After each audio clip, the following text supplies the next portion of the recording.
සතිපාසල පදනමෙහි ඉදිරිපත් කිරීමකි.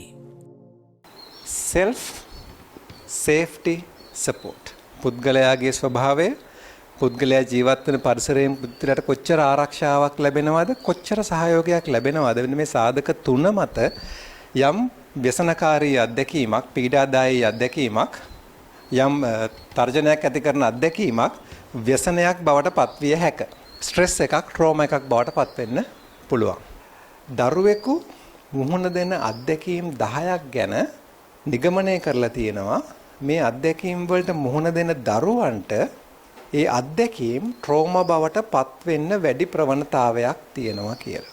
අපිට ඉංග්‍රීසියෙන් ඒකට කියනවා adverse childhood experiences කියලා. අපි සිංහලෙන් ඒකට කියනවා අනර්ථකාරී ළමා අත්දැකීම්.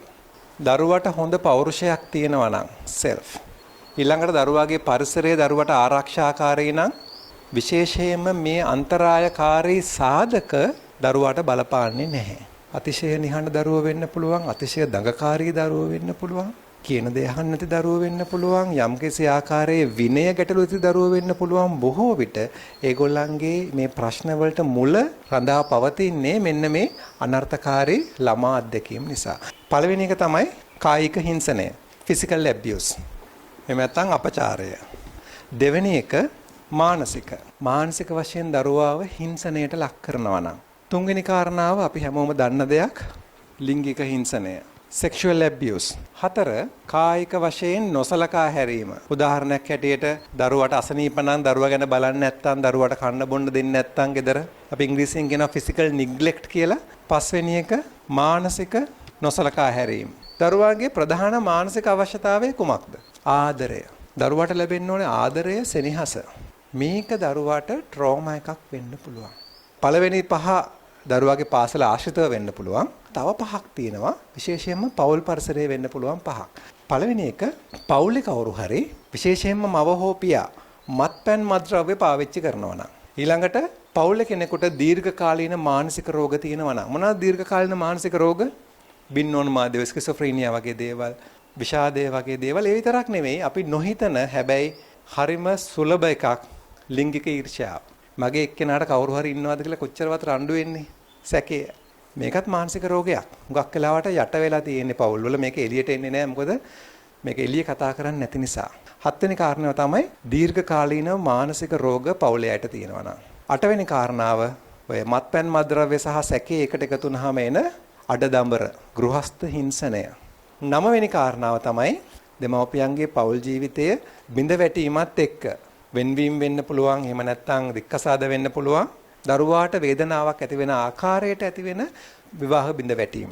අන්තිම කාරණාව තමයි පවුලේ කෙනෙක් විශේෂයෙන් මව හෝ පියා හෝ සිරගත වීමක් වුණා නම්. විනය ගැටලු තියෙන බොහෝ දරුවෝ මෙහෙම බැලුවාම ඒගොල්ලන්ගේ පවුලේ අභ්‍යන්තරයේ මෙන්න මේ වගේ අන්තරායකාරී සාධක දකින්න ලැබෙනවා. මේක වෙනස් වෙන්නේ කොහොමද වෙනත් ආතතීන් වලට වඩා දිගින් දිගටම දරුවෝ මේ දේවල් වලට මුහුණ දෙනකොට විද්‍යාත්මකව පෙන්නලා තියෙනවා මේ දරුවන්ගේ ස්නායු පද්ධතියේ වර්ධනය එන හිටින්න පටන් ගන්නවා. අනිත් ස්ට්‍රෙස් වගේ නෙමෙයි. ඉස්කෝලේ ටීචර් ගහපු එක ස්නායු පද්ධතියට දැඩි හානියක් වෙන්නේ නැහැ. මොකද එයාට දරුවට දරා ගන්න පුළුවන්. එයාට සේෆ්ටි එකක් තියෙනවා. එයාට සපෝට් එක තියෙනවා. එතකොට ස්නායු පද්ධතිය විනාශ වෙන්නේ නැහැ. නමුත් මේක ට්‍රෝමා එකක් වෙන්නේ ස්නායු පද්ධතිය මේ අත්දැකීම් වලට විශේෂයෙන් මුහුණ දෙන දරුවන්ගේ ස්නායු පද්ධතිය අකර්මණ්‍ය වෙන්න පුළුවන්. අපි හොයන්න ඕනේ මේ දරුවෝ ගැන. ට්‍රෝමා වලට මුහුණ දෙන දරුවෝ අපි හොයන්න වෙනවා. බොහෝ වෙලාවට අවාසනාවකට මේ ට්‍රෝමා වලට මුහුණ දෙන දරුවෝ අපි මගහරිනවා. දැන් මේ අන්තරායකාරී අත්දැකීම් වලට මුහුණ දෙන දරුවන්ගේ මොළය බොහොම අකර්මණ්‍යයි. මේක පිටින් බලලා හොයන්න පුළුවන්ද?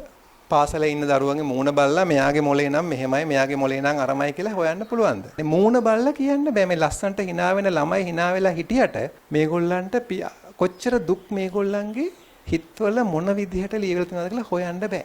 ඒක හොයන්න පුළුවන් කට්ටිය තමයි පාසල් ගුරුවරු විශේෂයෙන්ම. ඒගොල්ලන් තමයි දකින්න පුළුවන් මේක. හැබැයි නොදැනුවත්කම නිසා බොහෝ වෙලාවට ඒගොල්ලන් පාසල් ගුරුවරු අතින් වෙන්නේත් අන්තරායකාරී ළමා අධ්‍යක්ීම තමයි නැවත ඒගොල්ලන්. මොකද ගුටි කනවා, බැනුම් අහනවා, පන්තියෙන් එළියට දානවා. මේ ටික නැවත දැන් මේ ළමයින්ට සහනයක් ලැබෙන්නේ නැහැ. යම් ළමයෙක් නිතර පන්තියෙන් එළියට විසි වෙනවා නම් උපදේශන ගුරුවරුන් නම් මෙතන ඉන්නේ ඒ ළමයාව තමයි අල්ලගන්න ඕනේ. ඒ ළමයාගේ පෞල් පරිසරය තමයි හොයන්න ඕනේ. අපි එහෙනම් ඉස්සෙල්ලා එයාට safety and support කියන එක දෙන්න ඕනේ බුදුහාඳුර කරපු වැඩේ. බුදුහාඳුර එයාට භාවනා කරන්න කියන්නේ නෑනේ සෝපාකටනේ. කරාද එහෙම එක? පළවෙනි කරේ නෑ. ඉස්සෙල්ලාම පරිසරය වෙනස් කරා. අපේ අතින් කෙරෙන්න ඕනේ අන්නේ කාර්යය.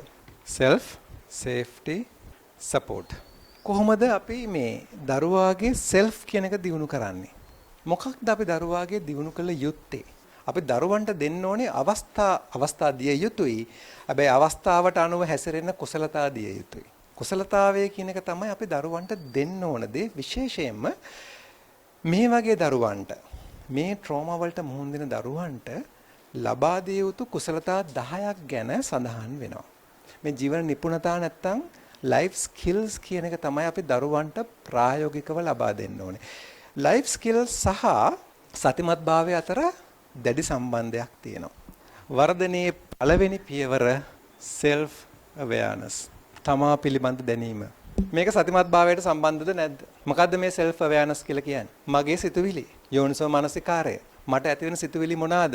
තරහක්ද ඇති වෙන්නේ? ඊර්ෂියාවක්ද ඇති වෙන්නේ? එහෙම නැත්නම් මට ඇති වෙන්නේ ලෝභයක්ද? මොකක්ද? මේ ට්‍රෝමා එක නිසා මගේ හිතේ තියෙන්නේ කැකෑරෙන වෛරයක්ද? මගේ තාත්තා ගැන, මගේ අම්මා ගැන, මට ගහපු ගුරුවරයා ගැන.